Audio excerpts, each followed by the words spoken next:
Saudi আরবের তায়েফে conditioning ক্যাম্পে ব্যস্ত বাংলাদেশ ফুটবল দল। মূলত এশিয়ান কাপ বাছাই পর্বে 25 মার্চ ভারতের বিপক্ষে মাঠে নামবেন জামাল তুপুরা। শিলংয়ে হতে যাওয়া এই ম্যাচকে সামনে রেখে 30 ফুটবলার নিয়ে সৌদিতে ক্যাম্প করছেন স্প্যানিশ কোচ হেভিয়ের ক্যাব্রেরার। তবে প্রশ্ন উঠেছে, বাংলাদেশের সিলেট থেকে শিলংয়ের দূরত্ব খুবই কম, ফলে আবহাওয়া ও কন্ডিশন হিসেব করলে সিলেটে করা যেত এ ক্যাম্প, কিন্তু এরপরও বেছে নেওয়া হয়েছে সৌদি আরবের তাইফকে। আর কেনই বা বারবার কন্ডিশনিং ক্যাম্পের জন্য বাংলাদেশ দলকে পাঠানো হয় সৌদিতে?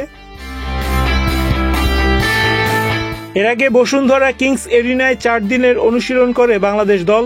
এরপর গত 5 মার্চ তায়েফে যায়। এ ক্যাম্প শেষে 17 ফেব্রুয়ারি ঢাকায় ফিরবে দল।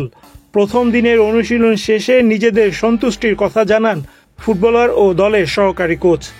আমাদের সবাই ব্রেকফাস্ট ছিল, ব্রেকফাস্টের পরে আমাদের একটু স্ট্রেচিং ছিল, স্ট্রেচিংয়ের পরে তারপরে আবার একটু রেস্ট ছিল, রেস্টের পরে তারপর লাঞ্চের পরে আমাদের আজকে প্র্যাকটিস। এখানে তো এখন ঠান্ডায় চলতেছে। আমার মনে হয় যে আমরা এটার সাথে আমাদের ওরকম হবে না, কারণ আমরা যেহেতু এখানে আরও 10-12 দিন থাকবো। এই ওয়েদারের সাথে এটার সাথে অনেকটা শিলংয়ে প্রায় অনেক সেমই হবে। সো আমার মনে হয় না এটা নিয়ে আমাদের অতটাই হবে, সমস্যা হবে। আমরা অনেক রাত্রে পৌঁছেছি সৌদি আরব সময়। সো তারপরে রাত্রে ডিনার করে দেন আমরা ঘুমিয়ে পড়ি। সকালে উঠে আমাদের ব্রেকফাস্ট ছিল, ব্রেকফাস্ট শেষ করে আমাদের কিছু স্ট্রেচিং, কিছু রিকভারি ছিল, সো সেটা পূর্ণ করছি। ব্রেকফাস্ট শেষে আমাদের একটি স্ট্রেচিং ছিল, রিকভারি, দেন আমাদের শরীরটাকে ছাড়ানোর জন্য কিছু স্ট্রেচিং ছিল। সো সেটা শেষ করে আমরা ছোট একটা মিটিং করি, দেন তারপরে আমরা মাঠের উদ্দেশ্যে রওনা করি। হ্যাঁ, অবশ্যই আমরা প্র্যাকটিস করেছি। সো ওয়েদারটা একটু ঠান্ডা আছে। এর আগেও আমরা সৌদি আরবে প্র্যাকটিস করেছি এই ওয়েদারে। সো আমাদের মনে হয় যে শিলংয়ে এই ঠান্ডার সাথে আমরা মানিয়ে নিতে পারবো, ভালো হবে আমাদের জন্য। যে কোনো দেশে গেলে ওই দেশের পরিবেশের সাথে খাপ খাওয়ার জন্যে মানে তৈরিতে একটা শর্ট সেশন, আজকে সেশনটা মূলত শর্টই হয়েছে। পাশাপাশি কিছুটা টেকনিক্যাল কনসেপ্ট ছিল, কাজ ছিল, পজিশনাল গেম, এটাই ছিল আজকের মূল সেশন। বাট ছেলেরা বেশ ফুরফুরি লাগলো আমার কাছে, যে সবাই খুব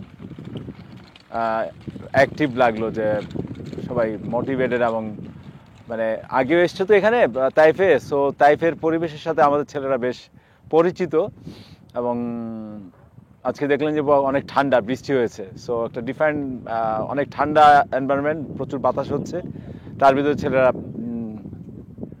পজিটিভ, সবাই পজিটিভ, এবং জিনিসটা সবাই ভালো আছে, সুস্থ আছে, এটা আলহামদুলিল্লাহ যে ভালো একটা দিন গেল। 10 মার্চ ইটালি প্রবাসী ফুটবলার ফামেদুল সৌদিতে ক্যাম্পে যোগ দিবেন। হামজা চৌধুরী 18 বা 19 মার্চ ঢাকায় আসবেন। 20 মার্চ বাংলাদেশ ফুটবল দল ভারতের উদ্দেশ্যে রওনা দিবে। গ্রুপের অন্য 2 দল হচ্ছে হংকং ও সিঙ্গাপুর। হোম অ্যান্ড অ্যাওয়ে ভিত্তিতে একটি করে দল খেলবে 3টি করে ম্যাচ। সৌদিতে 13 দিনের ক্যাম্পে শুধু অনুশীলনেই নিজেদের ব্যস্ত রাখবেন না জামাল ভুঁইয়ারা। প্রস্তুতি ম্যাচ খেলবেন 3টি, এর মধ্যে একটি সুদানের বিপক্ষে। বাংলাদেশের মতো সুদানও ক্যাম্পের জন্য বেছে নিয়েছে সৌদি আরবকে।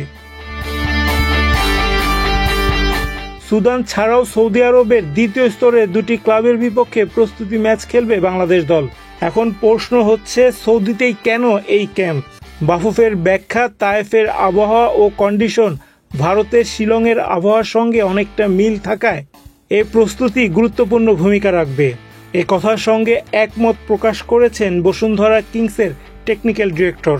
দেখেন, সৌদি আরব কিছু কিছু দেশের সাথে আমাদের ভালো একটা সম্পর্ক আছে, তো সেই হিসাবে সৌদি আরব আমাদেরকে অনেক ফ্যাসিলিটিস দেয় ওখানে। আমরা শুধু প্লেন ফেয়ার দিয়ে যাই, ওখানে থাকা খাওয়া এভরিথিং সৌদি আরব বহন করে। সৌদি আরবের সাথে আমাদের ভালো একটা সম্পর্ক আছে, এবং যার জন্য প্রত্যেকবার, আর এখন এই বছর যাওয়ার কারণটা হচ্ছে আমরা যেখানে খেলতে যাব, যেই দেশে মানে ইন্ডিয়ার যেই সাবকন্টিনেন্টে যাব, সাবকন্টিনেন্টের যেই এলাকাটা যাব, সেই এলাকা সৌদির সাথে বেশ ভালো মিল আছে। ওদের যেই ওয়েদারটা বলেন, সেই জন্য ওদের হিউমিডিটি, ওদের যে টেম্পারেচার, ওদের কি বলবো, এটা ওয়েদার কন্ডিশন, এভরিথিং ম্যাচ করে সৌদি আরবের এখন যে অবস্থা। সুতরাং অনুযায়ী কন্ডিশনের ক্যাম্পটা করি। সৌদির ফ্যাসিলিটিস ভালো, মাঠ ভালো, সব কিছু ভালো, সুতরাং সেখান থেকে এই জন্য বারবার করে সৌদি আরব যায়। সৌদিতে ক্যাম্প শেষে 27 মার্চ দেশে ফিরবে বাংলাদেশ দল। আগামী 25 মার্চ শিলংয়ে ভারতের মুখোমুখি হবে জামালতুপুরা। এই ম্যাচ দিয়ে বাংলাদেশের জার্সিতে অভিষেক হতে যাচ্ছে ইংলিশ ক্লাব শেফিল্ড ইউনাইটেডে খেলা হামজা চৌধুরীর। রায়হান রাসেল, বাংলাদেশ প্রতিদিন।